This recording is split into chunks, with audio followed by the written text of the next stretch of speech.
So there's a lot of chaos going on. You know, the banter of Trump hasn't helped anybody. We had this guy go and shoot up, and he had a list. And in his warped little weak mind, he was going to war. He sent a text to his family, Daddy went to war.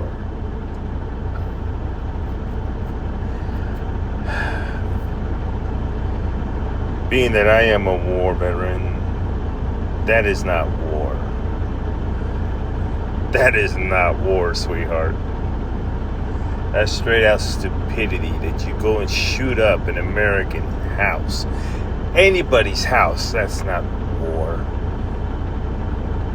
Going to war is when you go to war with somebody who's also armed. That is cowardly. And you have those that are gonna totally just fall off the shaft, you know. They gotta fall off because they're idiots. Now this individual drove around in a fake police car. This is weak-minded. You know, our leadership skills have fallen to shit. You can't appear to know how to lead men. We're getting all these idiots. That's why what you say matters. That's why words matter. That's why you had, unfortunately, a young lady, a woman, get shot because what Trump's said.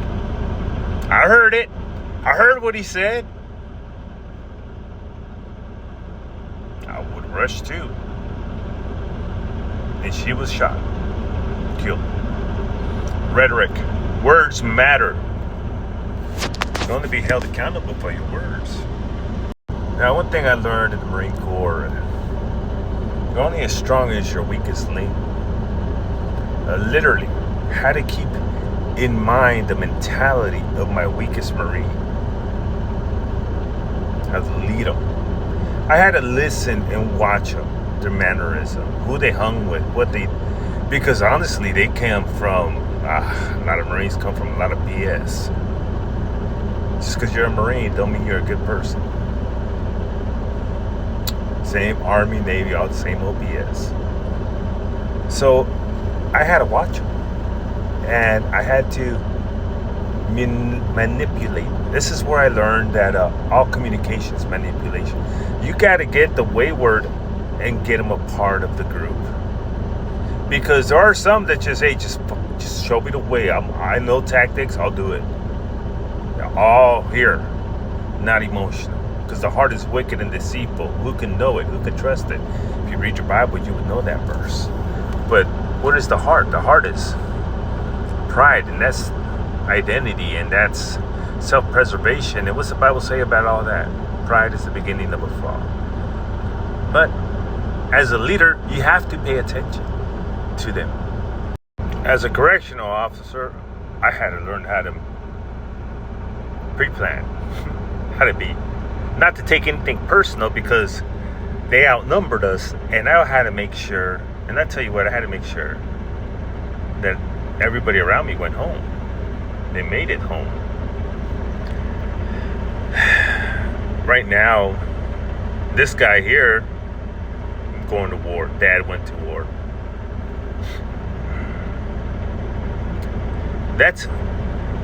This is why Donald Trump's rhetoric needs to change.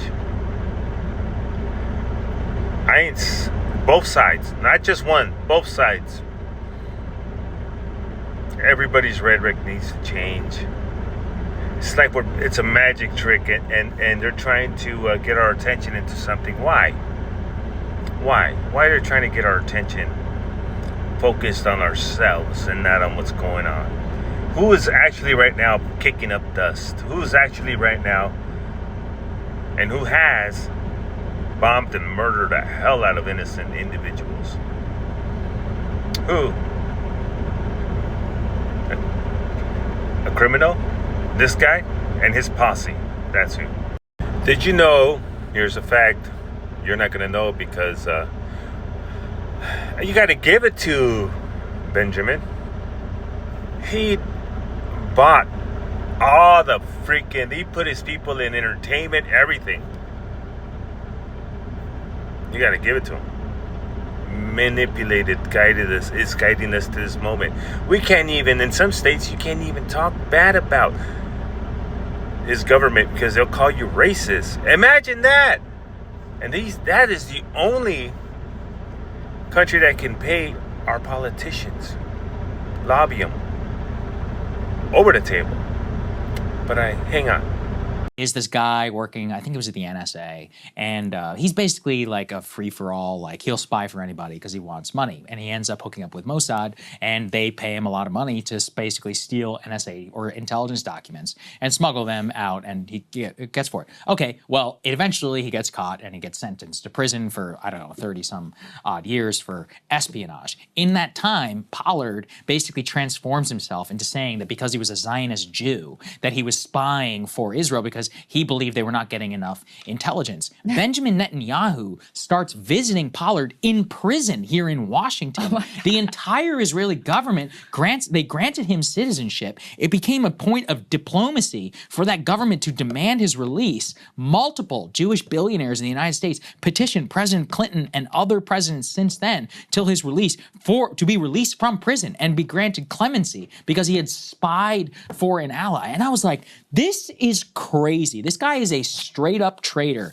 Netanyahu visits in prison. The moment he's off parole, he flies to Israel and he lives there now currently. I was like, was he greeted by Netanyahu like off the plane? Yeah, I could not believe the level of influence of their government to have the audacity to basically beg ours. Every successive president within Israel, there is an extraordinary development. Let's go ahead and put this up there on the screen. There's a new report here from A New Policy, which is an American lobbying organization for U.S. policy towards the Middle East, actually advancing national interests. Here's what they say, quote, sources tell us that a meeting yesterday between U.S. Ambassador Mike Huckabee and Israeli Prime Minister Netanyahu devolved into a shouting match over Netanyahu's objections to U.S. plans to evacuate citizens from Israel and the wider region. U.S. officials believe that the Netanyahu objection was predicated on his desire to hold U.S. citizens at risk in order to increase the likelihood of U.S. entry into Israel's conflict with